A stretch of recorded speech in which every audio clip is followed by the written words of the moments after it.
bancário a empreendedor do audiovisual. Cláudio Sestari, fundador da Hub Sounds, deixou o mundo burocrático do banco para investir na paixão pela música. Baterista, tocou em diversas bandas, até que investiu em equipamento de áudio e vídeo para empreender no sonho. Hoje ele é dono de uma produtora audiovisual. Olha, o amor pela música surgiu quando eu estava na época de escola. Eu devia ter entre 10, 12 anos. E aí teve aquelas apresentações, né, de talentos. E aí eu vi uma banda lá tocando alguns covers e depois daquilo lá eu falei, nossa, eu preciso fazer uma coisa desse tipo. E foi a partir daí que eu descobri que era possível tocar algum instrumento não sendo alguém já famoso, né? Alguém que a gente já vê na TV ou vê algum show. E foi aí que a partir daí que eu fui atrás disso, né? De tentar me inserir nessa possibilidade de tocar algum instrumento. No começo eu fui pro violão, tentei aprender guitarra, mas não tava rolando, né? E aí eu fui pra batera. Acabei caindo na batera, gostei demais. E a partir daí que eu acabei me envolvendo em outras muitas coisas que tocar numa banda pôde me propiciar.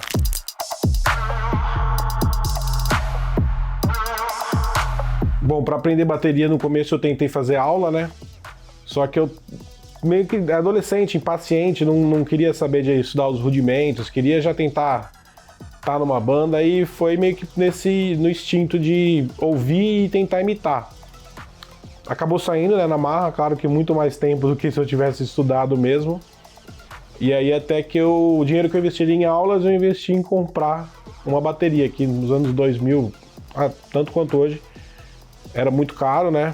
Olha, na minha família eu não tive nenhuma influência assim direta, né? Talvez só do fato deles aceitarem de eu ter um instrumento desse em casa, né? Uma bateria em casa, que é uma coisa que faz muito barulho, que é o terror, né, da vizinhança, já foi muito legal, né? Mas assim, vindo do que meus pais ouviam, talvez um pouco do meu pai, que sempre gostou de rock desde os anos 80, e imagino que isso de alguma forma entrou na minha cabeça para me influenciar, né, naquela batida, naquela pegada, né. Meus primeiros envolvimentos com a música, com bandas, né, foi através de bandas autorais, que apesar da gente tentar imitar algumas bandas que a gente gostava, a gente queria produzir a própria música, né. E isso automaticamente distanciava a gente de ganhar dinheiro com a música. Porque desde sempre, no nosso círculo social aqui, sempre quem era músico era quem estava tocando cover nos bares, assim. Então dessa forma eu acabei não almejando viver da música, né? Então tive que optar por uma carreira, né, para poder bancar o meu sonho e meu hobby, né? Que a música sempre foi encarada como um hobby sério. Através do trabalho como bancário, eu pude adquirir algumas coisas que eu sempre quis ter dentro da bateria e, ao mesmo tempo, pagar esse hobby, que tem uma banda autoral, sempre foi muito mais amor do que qualquer outra pretensão financeira, né? E acabava meio que uma coisa sustentando a outra. Eu tinha para manter esse hobby, eu precisava trabalhar, e uma coisa, eu acabava preso no trabalho em função de poder fazer as coisas que eu gostava, né? Acho que isso é normal para todo mundo, né? Poder fazer algumas coisas que a gente ama e gosta, a gente precisa ter essa condição financeira para poder dar continuidade, né? Bom, como eu sempre soube que ser músico autoral era uma condição meio complicada para poder me dar dinheiro, eu comecei a ver outras possibilidades dentro desse mundo que eu vivia, né? E automaticamente, por querer divulgar o trabalho da banda que eu tava, e uma dessas maneiras era um videoclipe, e foi aí que a gente decidiu, como banda, produzir um clipe e pudemos observar que era muito caro produzir um clipe, né? Até inclusive perto do preço do valor de uma câmera simples na época, isso foi no começo dos anos 2010, ali, 2012.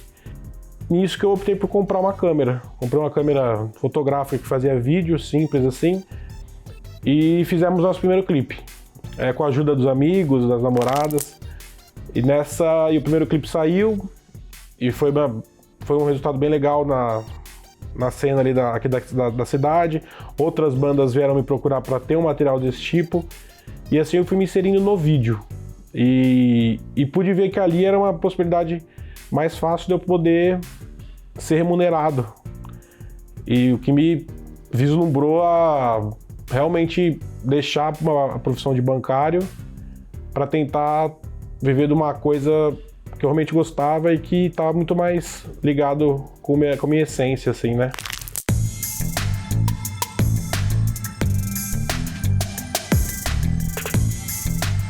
Eu, como baterista, e com as limitações de um baterista numa casa normal, eu sempre queria poder tocar mais, poder receber mais os amigos para tocar, para ensaiar, e a gente sempre teve esse custo também, que é o custo de ensaio, né, de alugar um estúdio para poder ensaiar, e sempre caminhou também, né, essa vontade de ter esse espaço onde eu posso chegar a qualquer hora e tocar, sabe, sem ter qualquer limitação, e ao mesmo tempo envolver outras coisas, né, o próprio vídeo, e tentar de alguma forma amarrar tudo, né, música, vídeo, bandas, amigos, né, e se possível ainda ganhar dinheiro com isso, né.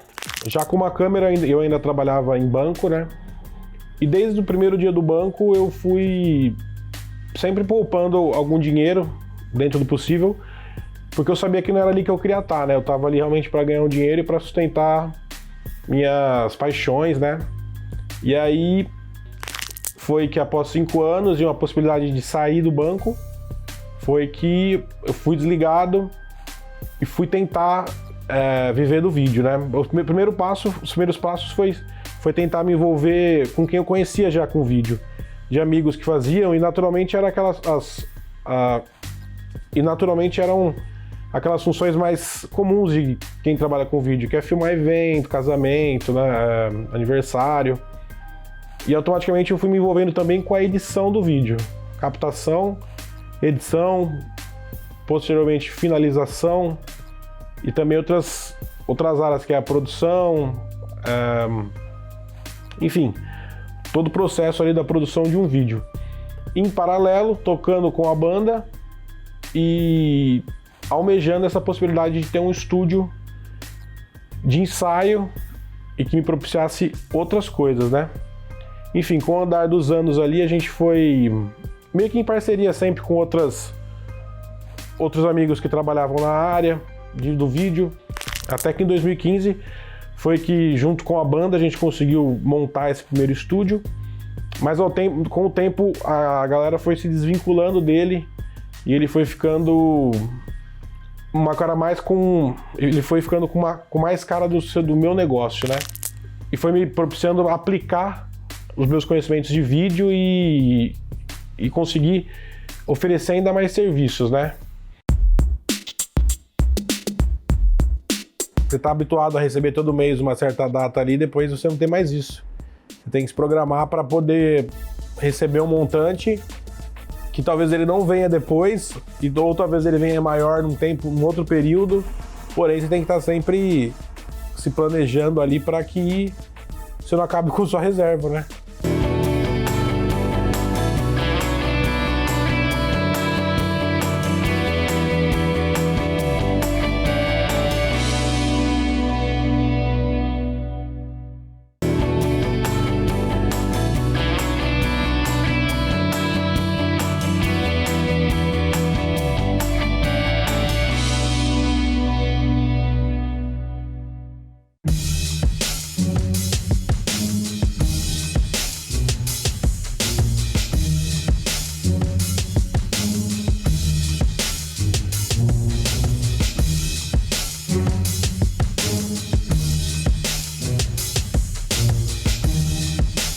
Em paralelo com essa atividade no vídeo, né, de captação de eventos e também videoclipes para as bandas aqui da cidade, o estúdio estava oferecendo ensaio para as bandas da cidade também, naturalmente essas bandas autorais que fazem parte da mesma cena da gente aqui na região, né?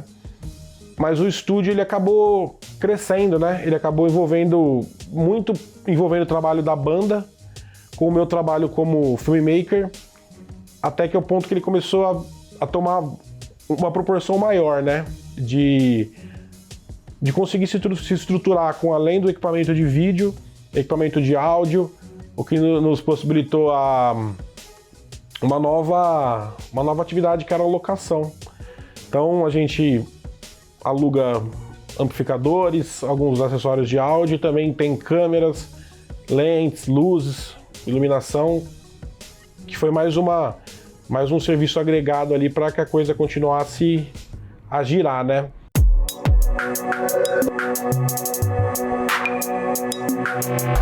No começo dessa minha carreira com o vídeo, eu não pude viver exclusivamente do vídeo, né?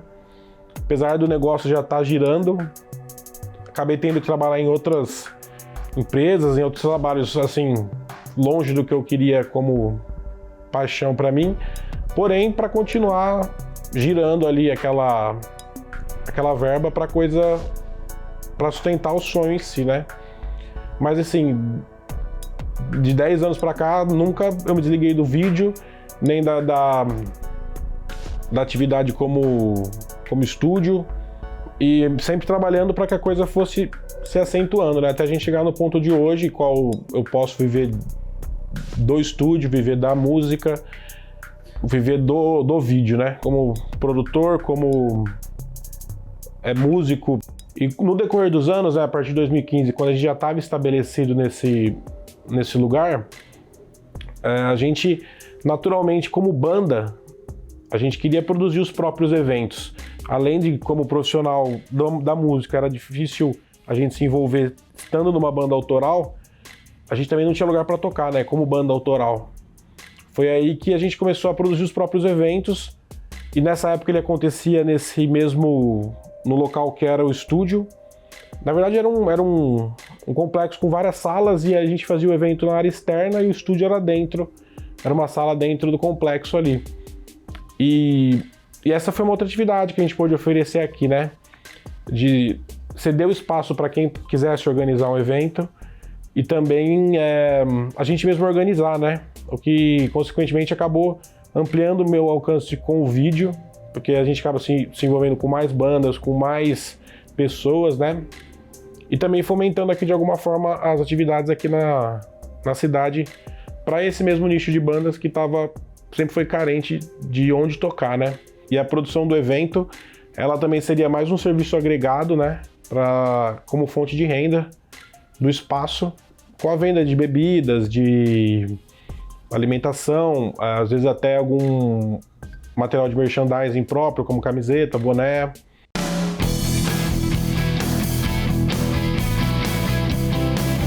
Bom, as maiores dificuldades para quem tenta empreender, para quem sai de um emprego CLT, é você ter aquela frequência, né, de rendimento que você tem no trabalho de CLT, né? Você está habituado a receber todo mês uma certa data ali, depois você não tem mais isso. Você tem que se programar para poder receber um montante que talvez ele não venha depois, ou talvez ele venha maior num outro período, porém você tem que estar sempre se planejando ali para que você não acabe com sua reserva, né? Bom, a partir do momento que você não é mais CLT, você vê que você já não tem alguns benefícios, né? Todo CLT tem. E aí eu comecei a ver a necessidade de me formalizar de alguma forma, né? E também para poder atuar em outras áreas, como por exemplo, em editais públicos, e também para emissão de nota fiscal, para caso houvesse a necessidade por parte de algum cliente, né, de eu emitir uma nota fiscal, ou também de eu participar de editais públicos, de estar disponível para poder receber uma verba dentro da legalidade fiscal, né? No geral, hoje em dia, a empresa funciona muito como uma facilitadora, né? No sentido de facilitar qualquer pessoa a transformar algum tipo de conteúdo em vídeo. E não só para música, mas para indústria, para empresas de serviço, tudo a gente propicia maneiras de transformar isso em vídeo e, consequentemente, fazer com que os outros negócios ampliem o alcance e consiga entregar para mais pessoas aquele serviço que ele oferece ou o produto que ele oferece, né? Porque às vezes a gente pensa que foto ou boca a boca é suficiente, mas não, o vídeo ele pode propiciar você de ir muito além do que você já faz. Bom, na verdade, o perfil principal dos nossos clientes, ele é muito amplo, porque a gente atende principalmente quem tem algum interesse em ter um material em vídeo ou um material em áudio, né?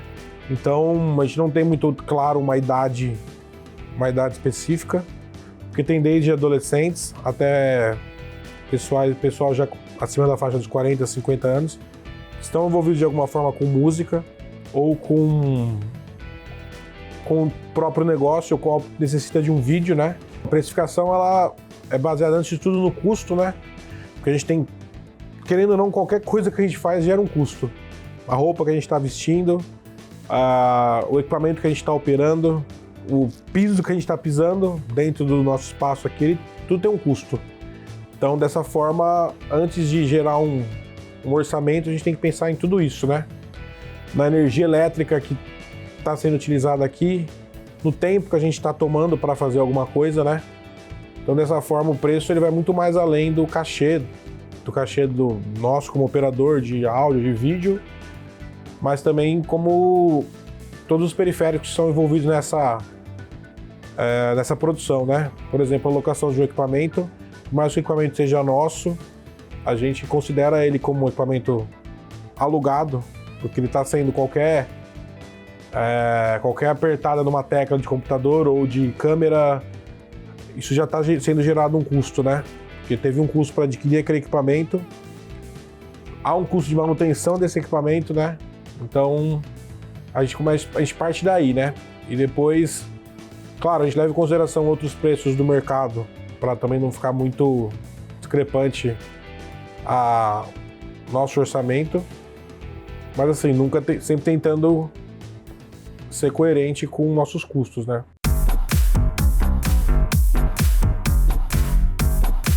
Bom, acho que o nosso diferencial, principalmente, não só como estúdio de áudio, como produtora de vídeo, como produtor de eventos, é a nossa empatia com quem vive da música, ou quem está tentando viver da música, ou quem está querendo que seu negócio tenha um alcance maior, né? A gente sempre tenta ser um facilitador para que a pessoa possa ter um conteúdo de qualidade com custo reduzido, se comparado com outros prestadores, né?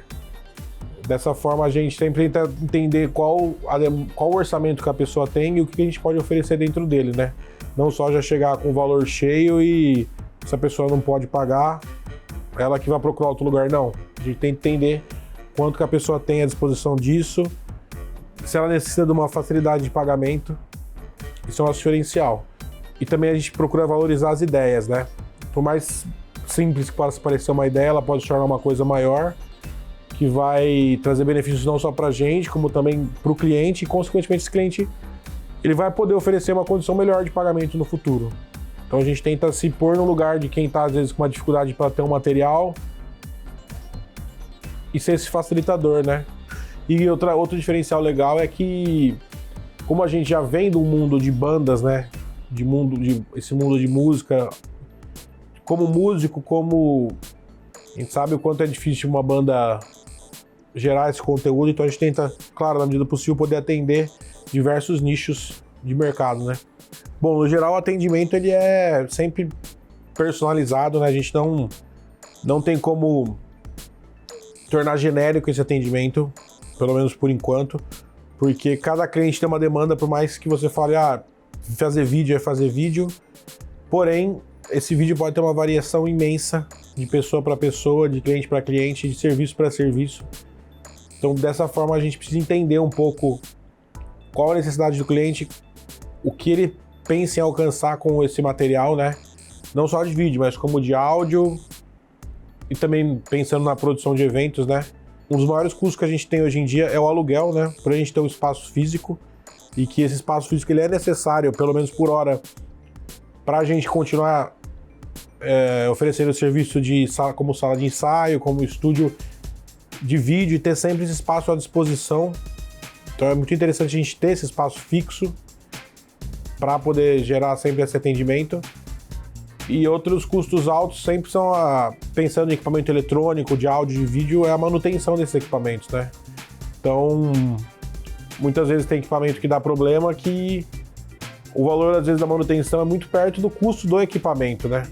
Então, a gente fica nessa linha tênue entre comprar um novo equipamento ou mandar consertar, ou de que maneira esse conserto também vai ser, de fato, benéfico, né? Porque, às vezes, beleza, o valor do conserto não é tão alto, mas e aí? Daqui a alguns meses a gente vai ter essa manutenção de novo? Isso eu só pensando em câmeras, em amplificadores, em equipamento de iluminação e assim por diante. Bom, basicamente nosso negócio ele é divulgado a partir do Instagram, né? E como a gente já tem uma cartela fixa de clientes e por hora a gente está estudando maneiras de ampliar esse atendimento, então a gente não tem divulgado, ele tem se autodivulgado naturalmente, né? A gente tem gerado muito conteúdo pelo Instagram principalmente, né? Documentando um pouco do dia a dia do espaço, né? De todo mundo que passa por aqui, do serviço que a gente presta. Através do Instagram a gente acaba direcionando para o WhatsApp, né? Para ter um contato mais próximo, mais rápido, né? Porém também a gente é localizado muito pelo Google, apesar de a gente nunca ter pago qualquer tipo de serviço para ser priorizado nas buscas, a gente acaba sendo localizado muito por lá, né? Bom, nossos planos para o futuro, é claro, sempre a gente pensando em ampliar no sentido de poder atender mais clientes, não só como produtora de vídeo, mas também como estúdio, tendo mais outras salas de ensaio, outras salas de estúdio para gravação. Porém, é uma questão muito complexa, né? Porque você envolve a locação de um novo imóvel, de uma despesa muito maior, principalmente na região que a gente vive aqui, seria o dobro da despesa atual que a gente tem, sabe? E também outros investimentos em estrutura num novo ponto, que aqui a gente já tá bem atendido, né, na questão da estrutura física, né, de isolamento acústico, segurança, entre outras coisas. Então a meta, é claro, é ampliar, porém com muita cautela, né, para que não se torne um pesadelo, né, e a gente perca tudo que já foi construído, né. Então atualmente eu me sinto realizado, só da gente sentar aqui e ver que esse espaço virou, né, o que esse espaço se tornou e o que esse espaço propicia para outras pessoas e como o serviço prestado, ele pôde ajudar muitas pessoas a irem adiante, a crescerem, né, já deixa a gente muito realizado, porém a gente não dá para ficar 100% realizado, porque senão a gente pode parar por aqui, né? Então, estamos realizados, mas sempre almejando novas empreitadas, né? Seja com eventos maiores, com pelo menos o sonho de ter um lugar maior, de ter mais pessoas envolvidas, de atender empresas maiores, bandas maiores e assim por diante.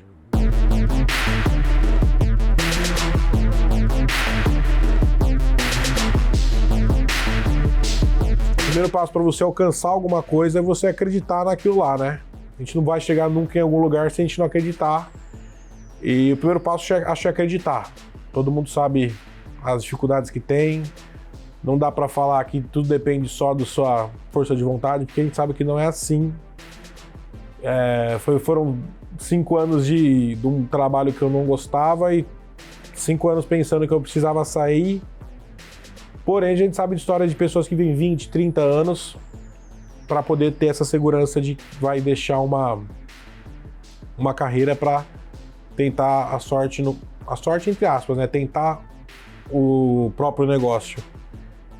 Mas assim, o que eu puder falar é acredite em si mesmo, né? Acredita. Você não tentar dar o passo maior que a perna, né? Isso aí é uma coisa que a gente ouve desde sempre dos pais, da família. Não dê o passo maior que a perna.